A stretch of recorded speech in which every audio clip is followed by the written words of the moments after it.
não existe nenhuma justificativa para que a taxa de juros esteja, nesse momento, a 13,5%. É só ver a carta do cupom para a gente saber que é uma vergonha esse aumento de juros e a explicação que eles deram para a sociedade brasileira. Tem muita gente que fala, pô, mas o presidente não pode falar isso, o presidente da República não pode falar.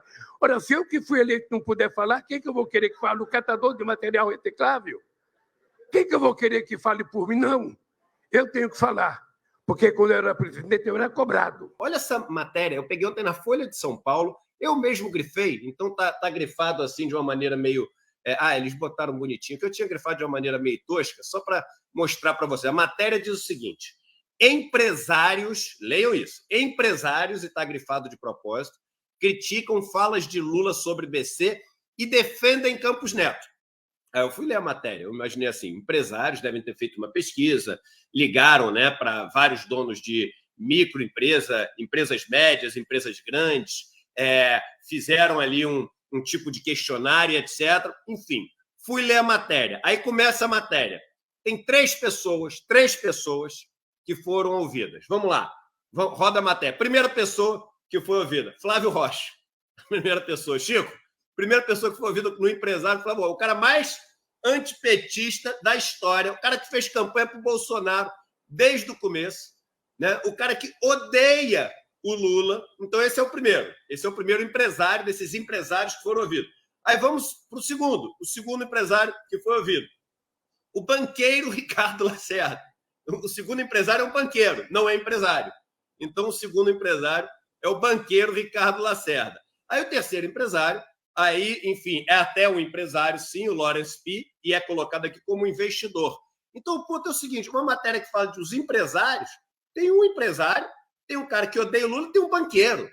E a matéria vem com um título que é o seguinte: empresários criticam fala de Lula. Agora, vamos analisar se tem alguma maluquice no que o Lula falou. Ele pode estar certo ou pode estar errado, mas vamos ver se faz sentido a crítica que ele fez. Primeiro, ele fala que nada justifica o Brasil ter um juro tão alto. Vamos ver como é que está o juro real do Brasil em relação aos outros países do mundo? Esse é um slide que a gente colocou naquele nosso mapa da mina, que a gente faz um resumo dos mercados, né, no começo do ano aqui. E aí a gente tem aqui uma tabela que bota do maior para o menor, né, qual país tem o juro real mais alto para o mais baixo. O que é juro real?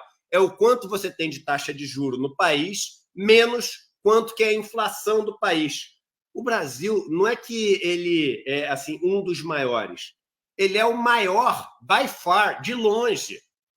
O Brasil é o maior de longe. Em segundo lugar, você tem ali o México. Em terceiro lugar, o Chile. Aí depois você tem Hong Kong, Colômbia, Filipinas, Indonésia.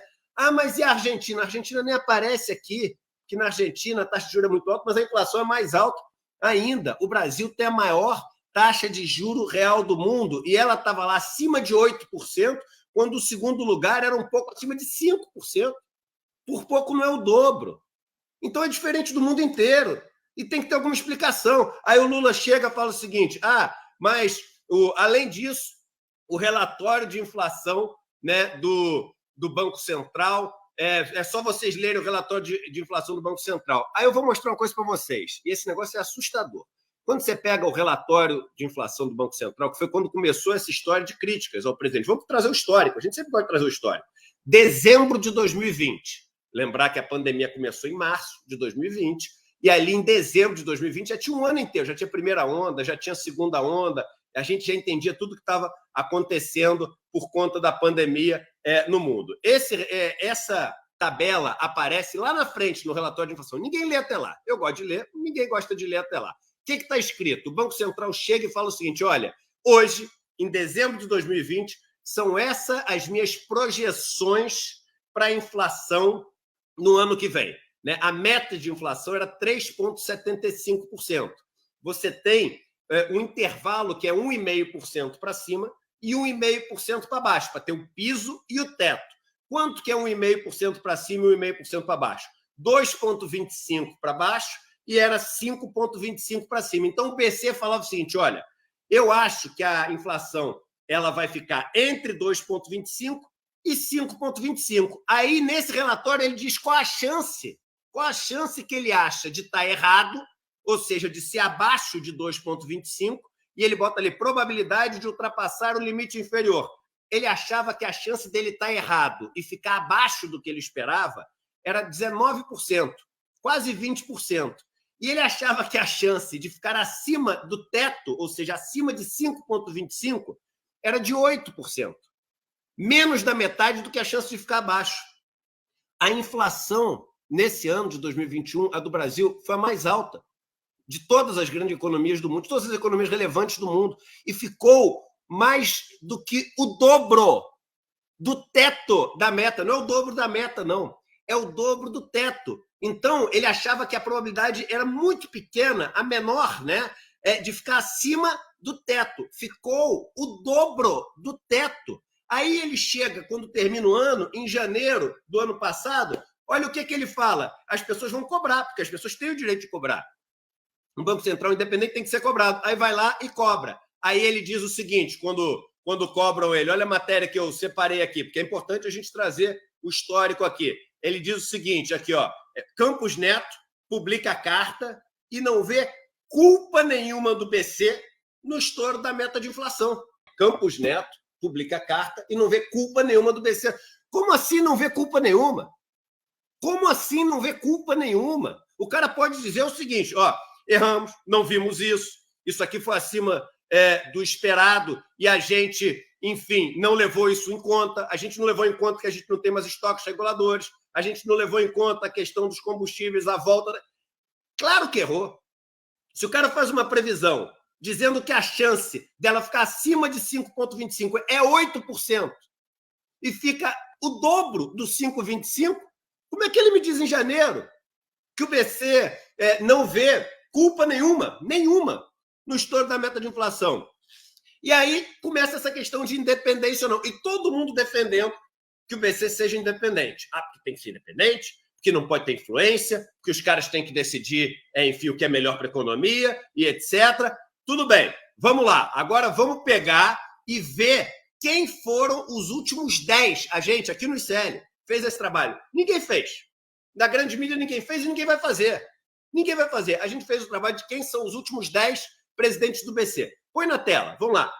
De 10 para trás até hoje. Então, eu vou puxar aqui na minha tela, senão eu não consigo enxergar. Ah, tá aqui, ó. Agora eu consigo ver. A gente tem ali, em 93, né? A gente tem o Paulo Ximenes. Paulo Ximenes, ele vem do Banco Mundial, o Paulo Ximenes, e do Banco Mundial ele sai do BC e vai para o Grupo Financeiro Meridional. Vai para o mercado financeiro. Aí depois a gente tem o Pedro Malan. Pedro Malan também vem do Banco Mundial, vai para o BC, sai do BC, vai para o Itaú Unibanco.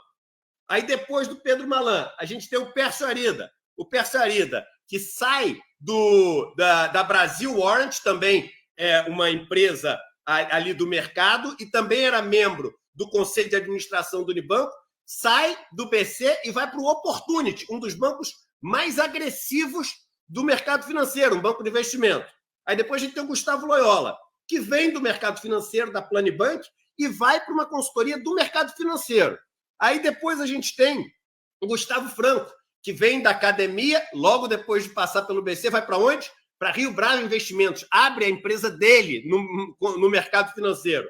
Aí a gente tem o Armínio Fraga, que vem de um dos maiores fundos de investimento do mundo, de um dos maiores especuladores do mundo, que é o Jorge Soros, sai e abre a sua empresa no mercado financeiro, a Gave Investimentos. Aí depois a gente tem o Henrique Meirelles, que vem do Bank of Boston e vai para o Banco Original, né? Que é o banco da família lá Batista, do Joesley Batista, do Wesley Batista, etc., lá da JBS. Aí depois, no governo Dilma, e não à toa no governo Dilma, a gente tem o único que vem de carreira, né? Funcionário de carreira, concursado do BC, o Alexandre Tombini, e depois vai para o FMI, para o Fundo Monetário Internacional. E aí, por fim, agora, o Ilan, né? Que ele vem do Itaú, ou seja, vem do mercado financeiro e vai depois para o Fundo Monetário Internacional. Tirando Tombini, todos ou vieram ou foram para o mercado financeiro, e a maioria veio do mercado financeiro e foi para o mercado financeiro. Que independência é essa que essa turma tem? Palmas para o Lula. O relatório de inflação realmente mostra que o BC não sabia o que estava fazendo. A resposta depois da inflação alta do BC foi uma resposta vergonhosa. O Brasil tem a taxa de juro real mais alta do mundo e o BC, apesar de independente do poder político, ao longo das últimas décadas foi totalmente dependente da Faria Lima e do mercado financeiro, cujos donos de bancos foram os que mais se beneficiaram dessa taxa de juros que é única no mundo inteiro e que é praticada por aqueles que ou foram seus empregados ou serão seus empregados depois de saírem do BC.